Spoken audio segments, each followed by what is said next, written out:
Once upon a time, in a small village nestled between towering mountains, 4 men faced a dire fate. Each of them was condemned to death, having committed crimes that were considered unforgivable by the law of their society.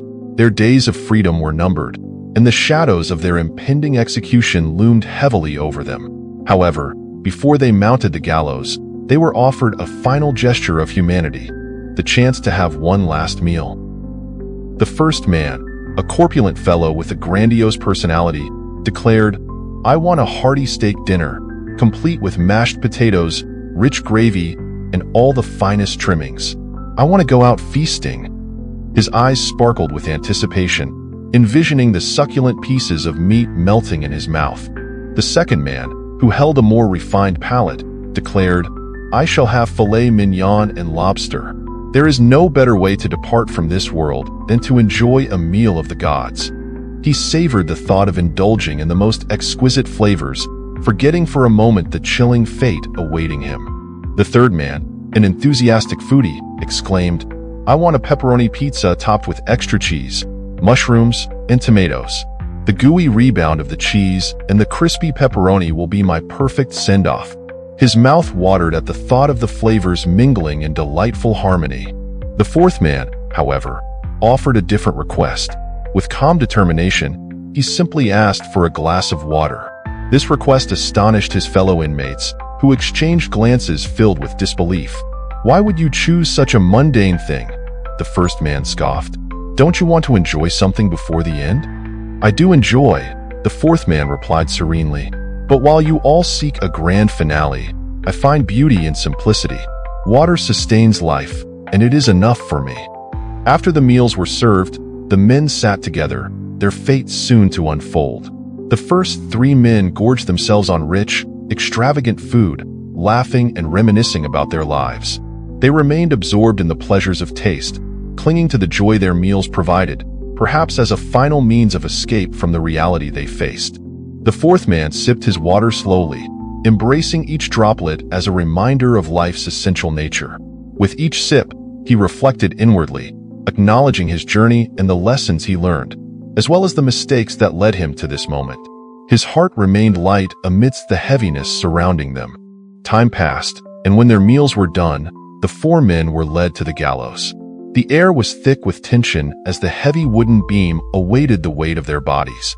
The first man, still laughing, clung desperately to his past glories, proclaiming how he had lived life to the fullest with riches and laughter.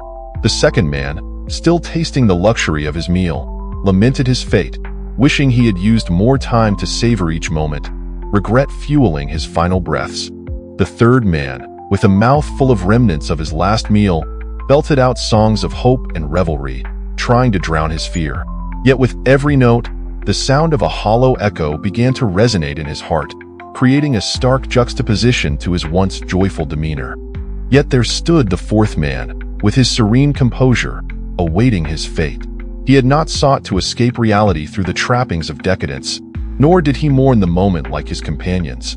Instead, a feeling of acceptance settled over him. Life, he realized, is not measured by elaborate meals or extraordinary experiences, but by the ability to find serenity within oneself. As they stood ready, the hangman approached, his hand upon the lever. In that moment, the first man called out, "Wait, I wish to revisit my life, my choices. I could have changed, been better." The noose was adjusted, but the gallows showed no mercy. The second man shouted as well, "I wanted to be brave. I wanted to do more. Let me leave behind something I can be proud of." Yet the hangman, unmoved, continued his work. The third man, panic etched on his face, cried, "I wanted to love deeply, to cherish friendships more. I need more time." But time was an illusion now, one that had expired. All while, the fourth man observed this frenzy with a gentle smile. He recognized that their anguished cries were born from a deep-seated fear of the unknown, of leaving this life with unfinished business. In contrast, he sought peace, having lived a life mindful of each moment, embracing both choice and consequence. He knew death was simply the end of one chapter and the start of another, an intrinsic part of the cycle of existence. At the moment the lever was pulled, the first 3 men shrieked in despair, their pleas swallowed by the winds of fate. But the fourth man, he surrendered to the silence that enveloped him like a comforting shroud. He closed his eyes, focusing on the breath flowing in and out of his body, relishing the final sense of life as it slipped away, like water flowing effortlessly through his fingers. When news spread throughout the village, the folks gathered in the square to hear the tale of the four men. Whispers of their last meals mingled with reflections of their lives, but it was the fourth man's calm acceptance that resonated profoundly with the people. They marveled at his chosen simplicity, underlining that true strength lies in accepting one's fate without regret or longing for the past.